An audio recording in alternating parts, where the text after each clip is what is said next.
পর্নোগ্রাফির সাথে পরিচিত না এমন হাজারের একজন ব্যক্তি খুঁজে পাওয়া যাবে না। ঠিক আছে, বাংলাদেশের পরিসংখ্যান বলছে যে বাংলাদেশের স্কুল পড়ুয়া প্রায় 77% ছেলে মেয়ে পর্ন দেখে। এটা আবার কথা নয়, বা আপনি গুগল করেন এবং দিন দিন মেয়েদের পর্ন দেখার প্রবণতা বাড়ছে, এটা লেখা আছে। শুধু তাই নয়, ওই 1896 সালের দিকে তারা যখন পর্নোগ্রাফি ছড়িয়ে দেয়, মাত্র 7 মিনিটের একটা ভিডিও তারা প্রকাশ করছে। ঠিক আছে, এবং তার নামও তারা দিয়েছিল, আমার নামটা ঠিক খেয়াল নাই, আর আমি এগুলো ফিল্মস দেখিনি, আমি গুগলের নামটা দেখেছি কি নাম ছিল। তো তখন থেকে নিয়ে এই পর্যন্ত এই যে নীল সংস্কৃতি চালু করে দেয়া, এটা শুধু পশ্চিমাদের মধ্যে সীমাবদ্ধ থাকে নাই, পুরো বিশ্বের মধ্যে ছড়িয়ে দেওয়া হয়েছে। এবং আপনি পরিসংখ্যান দেখবেন যে এই নীল সংস্কৃতিতে সবচাইতে বেশি যারা পারদর্শী তারা হচ্ছে মার্কিন যুক্তরাষ্ট্রে। এবং এই ব্লু ফিল্মস পুরো বিশ্বে একটা ইন্ডাস্ট্রি চালু করেছে, এর নাম হচ্ছে পর্ন ইন্ডাস্ট্রি। ঠিক আছে, এবং আপনি এবার শুনলে অবাক হবেন যে এই পর্ন ইন্ডাস্ট্রি প্রতি বছরে 97 বিলিয়ন ডলারের ব্যবসা করে। 97 বিলিয়ন ডলারের ব্যবসা করে পর্ন ইন্ডাস্ট্রি সারা ওয়ার্ল্ডে। 1 বিলিয়ন সমান সমান কত? 100 কোটি। 1 বিলিয়ন সমান 100 কোটি। 100 কোটি ডলার টাকা দিয়ে হিসাব করে দেখেন কত টাকা হয়। 97 বিলিয়ন ডলারের ব্যবসা হয় প্রতি বছর এই পর্ন ইন্ডাস্ট্রির মধ্য দিয়ে। এবং এই ইন্ডাস্ট্রির ফিল্মসগুলো হলিউড বলিউডের চেয়ে বেশি শুট করা হয়। এবং আমেরিকার লস অ্যাঞ্জেলেস নামক একটা জায়গা আছে না, এটাকে বলা হয় পর্নের স্বর্গরাজ্য। মানে এখানেই সব পর্নের শুটিংগুলো আগে হতো। একটা পর্যায় থেকে সেখান থেকে সরিয়ে ক্যালিফোর্নিয়া নিয়ে আসা হয়েছে। কখন সরানো হয়েছে? যখন সেখানকার প্রশাসন একটা আইন জারি করল। কি আইন জারি করলো? যে এখানে শুটিং করতে হলে বাধ্যতামূলক পর্ন ব্যবহার করতে হবে। নাউজুবিল্লাহ পড়বেন না। তো তারা এটা ব্যবহার করার পক্ষপাতী না, তখন ওখান থেকে ইন্ডাস্ট্রি সরিয়ে ক্যালিফোর্নিয়ার দিকে নিয়ে যাওয়া হয়েছে। তো শুধু আমেরিকায় প্রতি বছর 10 থেকে 12 বিলিয়ন ডলারের ব্যবসা করে এখানে। দ্বিতীয় স্থানে আছে ইউরোপের কান্ট্রি ব্রিটেন, তারপরে আছে সাউথ আফ্রিকা, তারপরে অন্যান্য কান্ট্রি জার্মানি, এদিকে আপনার সুইডেন, ফিনল্যান্ড, আমাদের উপমহাদেশে অনেক কান্ট্রিও আছে। ঠিক আছে, তো এই যে নীল সংস্কৃতি সারা ওয়ার্ল্ডে তারা ছড়িয়ে দিল, এখান থেকে আমি একটা নাম চুজ করেছি আর কি, যে নীল দর্পণ। আমি কিন্তু লেকচারে এখানে যাইনি, জাস্ট ইন্ট্রোডাক্টরি কিছু কথা বলবো যে নীল দর্পণ নাম তুমি কেন দিয়েছে এই কারণে। তো মূল লেকচারে যাওয়ার আগে আমি আপনাকে একটা পরিসংখ্যান দেখাই। তার আগে বলে দিই যে এর ফলশ্রুতিতে শুধু যে ধর্ষণ বেড়েছে এমনটা নয়, বরং সমকামিতাও বেড়েছে। এখনকার পরিসংখ্যান বলছে মার্কিন যুক্তরাষ্ট্রের 52% মানুষ মনে করে যে সমকামিতাকে স্বীকৃতি দেওয়া উচিত,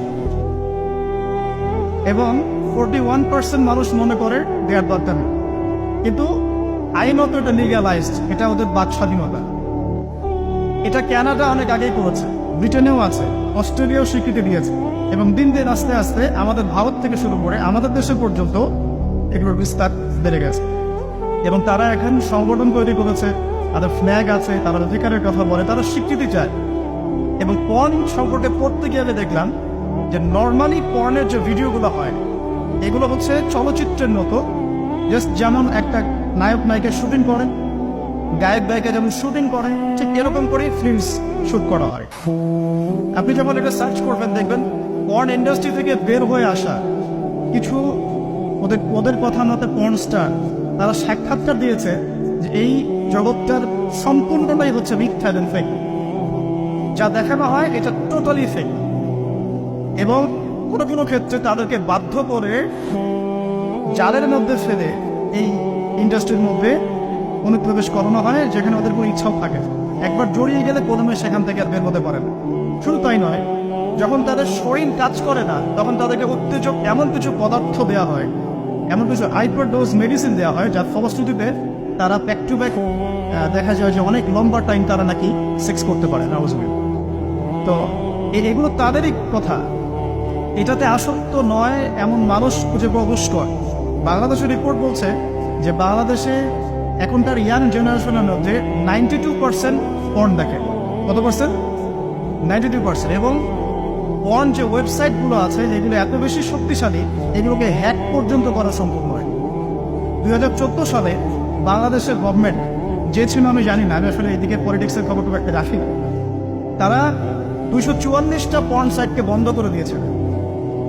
কিন্তু এমন একটা অ্যাক্সেস তারপরেও চালু ছিল যে অন্য থ্রু দিয়ে এগুলোতে ভিজিট করা যেত।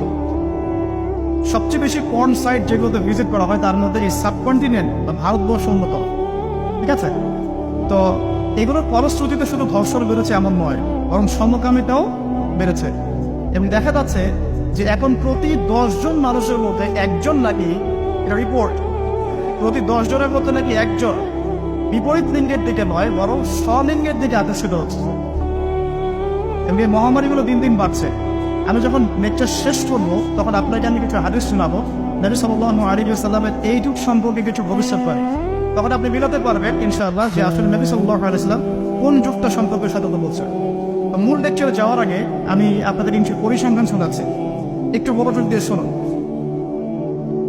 যে সভ্যতার কথা আমি আপনাদেরকে বললাম, ওই সভ্যতার কিছু পরিসংখ্যান উল্লেখ করে আমি আপনাদেরকে লেকচারের সামনে দেখে দেবো ইনশাআল্লাহ তাআলা। একটা রিপোর্ট বলছে, এটা দৈনিক জনকণ্ঠকে ছাপানো হয়েছিল।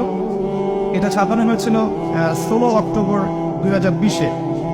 তারা ওয়ার্ল্ডের টপ 10 যে কান্ট্রিজ ধর্ষণের দিক থেকে, নারী নির্যাতনের দিক থেকে এটা একটা তালিকা তৈরি করে। এবং এই তালিকায় একটু গেস করেন কোন দেশ টপে আছে। যে বলেন, বুঝতে পারছি না, ইন্ডিয়াটা সবচেয়ে টপে আছে ইউএসএ। ঠিক আছে, আমি আপনাকে পরিসংখ্যান দেখাচ্ছি, তারপরে আমি মূল লেকচারে যাবো ইনশাআল্লাহ। যে দেখা যাচ্ছে পুরো ইউরোপের, পুরো পশ্চিমা সভ্যতা ইউরোপের যারা হচ্ছে এখনকার মধ্যবিত্ত কান্ট্রিগুলোর, উন্নয়নশীল কান্ট্রিগুলোর রোল মডেল বলি আমরা, তাই না? আমরা তো সবখানে ইউরোপ বানাতে চাই। ইভেন আমাদের দেখা যায় অনেক ক্ষেত্রে মিডল ইস্টের, মধ্যপ্রাচ্যের কোনো কোনো কান্ট্রির লিডার বলছে যে আমরা এত সালের মধ্যে মধ্যপ্রাচ্যকে ইউরোপ বানিয়ে ফেলবো। ঠিক আছে, তো আমরা ইউরোপ বানাতে চাই। তো ইউরোপের দেখা যায় যে 15 বছরের কম, পুরো ইউরোপে 15 বছরের কম 33% মেয়ে 15 বছরের আগেই কারো না কারো দ্বারা শারীরিক নির্যাতনের শিকার হয়েছে, যৌন নির্যাতনের শিকার হয়েছে। আচ্ছা, সামনে আসেন। আমাদের পার্শ্ববর্তী দেশ ভারতের কথা এসেছে এখানে, যে প্রতি 22 মিনিটে একটা করে মেয়ে ভারতের নির্যাতনের শিকার হয়, যৌন নির্যাতনের শিকার। বাংলাদেশের সংখ্যাটা কত এটা আপনারা বের করবেন, পরে দেখছি। শীর্ষ 10-এর তালিকায় প্রথমে আছে আমেরিকা, যেখানে বলা হচ্ছে যে 99% পুরুষ, 99% পুরুষ এরা উন্মুক্ত যৌন বিষয়গুলোতে আগ্রহী। ঠিক আছে, 1% পুরুষ চাচ্ছে যে ফ্যামিলি হোক, নর্মাল আমি ইসলামিক যেটা চিন্তা করি, ফ্যামিলি হোক, বিয়ে শাদী হোক, তারপরে বাচ্চা কাচ্চা হবে, এটা তারা 1% মানুষ চায়। ফ্রি সেক্সুয়াল যে রেভলিউশন, এটাতে 99% পুরুষ বিশ্বাস করে। তারপরে আসেন, তারা বলছেন যে এখানে আমেরিকাতে প্রতি 6 জন মেয়ের মধ্যে একজন ধর্ষণের শিকার হয়। প্রতি 6 জন মেয়ের মধ্যে একজন ধর্ষণের শিকার হন। এবং যে পরিসংখ্যানগুলো করা হয়েছে এটা মাত্র 16% কেসের ভিত্তিতে, বাকিরা কেসই করে। যারা কেস করেছে, এই কাগজপত্র আছে, এর মধ্যে দেখা যায় প্রতি 6 জনের একজন ধর্ষণের শিকার হন। তো এরপরে দ্বিতীয় নাম্বার তালিকায় আনা হয়েছে সাউথ আফ্রিকার, দক্ষিণ আফ্রিকা। এটাকে বলা হয় ধর্ষণের রাজধানী। কি বলা হয়? ধর্ষণের রাজধানী। এখানে দেখা যায় যে শুধু 2012 সালেই, অন্য 2012 সালেই 65,000 ধর্ষণের ঘটনা রয়েছে। আমি পরে আপনাকে হাদিসগুলো বলবো, আপনি আগে পরিসংখ্যানটা ঢোকাতে থাকে।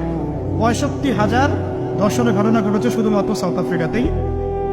আর সাউথ আফ্রিকার 4,000 নারীর উপর জরিপ করে দেখা গেছে যে তাদের মধ্যে প্রতি 3 জনে একজন জীবনে একবার না একবার একজন পুরুষের দ্বারা যৌন সহিংসতার শিকার হয়েছে।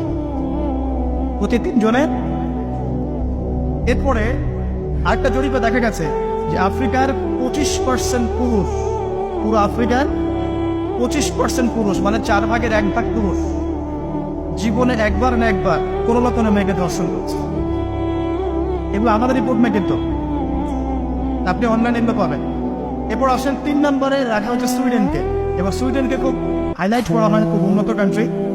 দেখা যায় যে 2009 সালে সুইডেনে ধর্ষণের হার ছিল 58%। কত পার্সেন্ট? আচ্ছা, 4 নম্বরে যে দেশ খুব পরিচিত আমাদের পাশে ভারত, সেখানে বলা হচ্ছে যে 2012 সালের জরিপে ইন্ডিয়াতে ধর্ষণের রিপোর্ট করা হয়েছে 24,923টা। 24,923। আসেন তারপরে একজন রিপোর্টে বলছে প্রতি 22 মিনিটে সেখানে একজন মেয়ে ধর্ষিত হচ্ছে। 5 নম্বরে আছে যুক্তরাজ্য।